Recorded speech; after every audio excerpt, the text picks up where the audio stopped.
Aujourd'hui, c'était le Noël des enfants drépanocytaires. Alors, à l'initiative bien sûr de l'association Guadeloupe Espoir Drépanocytose. Et on essaye chaque année d'offrir aux enfants ce moment de joie et de partage. Parce que bon, c'est vrai que la drépanocytose, on ne va pas le redire, mais on va le dire quand même, c'est une maladie difficile à gérer. C'est une maladie qui est lourde à porter, déjà pour des adultes, mais encore plus pour des petits, pour des enfants qui ne comprennent pas pourquoi ils ont mal. Cette année, je suis tenue à être en Guadeloupe avec Mme Tyrolien pour faire remonter aussi les informations parce que je connais la problématique et il est important qu'au niveau de la commission sénatoriale, au niveau du Sénat concernant les affaires sociales, qu'on puisse aussi prendre en compte ces problématiques-là pour améliorer que ce soit la capacité de la recherche mais aussi les financements de la recherche et contribuer à une meilleure prise en compte et une meilleure prise en charge de cette maladie qui, c'est vrai, qui s'améliore parce que les enfants vivent mieux. Au niveau de la scolarité, il y a encore beaucoup à faire pour bien prendre en compte également les besoins des enfants pour qu'ils soient mieux soignés et mieux dans la société tout simplement. Alors aujourd'hui, on oublie la douleur, on oublie la maladie et on parle de joie, de cadeaux, de gâteaux, de fêtes.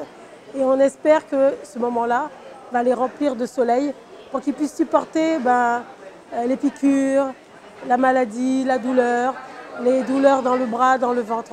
Parce que c'est tellement important pour nous, association, c'est tellement important de se dire que bon, un jour on trouvera le médicament pour vaincre cette maladie, pour que les enfants ne souffrent plus.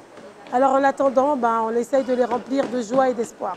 Il faut accompagner les parents, accompagner les enfants et tout faire, tout mettre en œuvre en tout cas pour que les enfants vivent normalement avec les progrès de la médecine, c'est vrai, et de la recherche. C'est vrai qu'il y a encore beaucoup à faire, mais les enfants peuvent vivre autrement et mieux aujourd'hui si les parents acceptent de faire déjà ce que les médecins leur disent.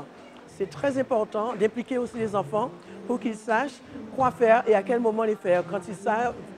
Quand ils connaissent évidemment ce qu'il faut faire, eh bien, ils réagissent beaucoup mieux, ils vivent mieux la maladie parce qu'ils savent appréhender chaque petit signe qu'ils pourraient percevoir.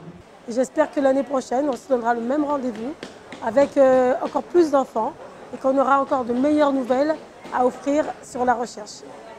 Et si vous m'entendez, faites-vous dépister si vous n'êtes pas encore dépisté.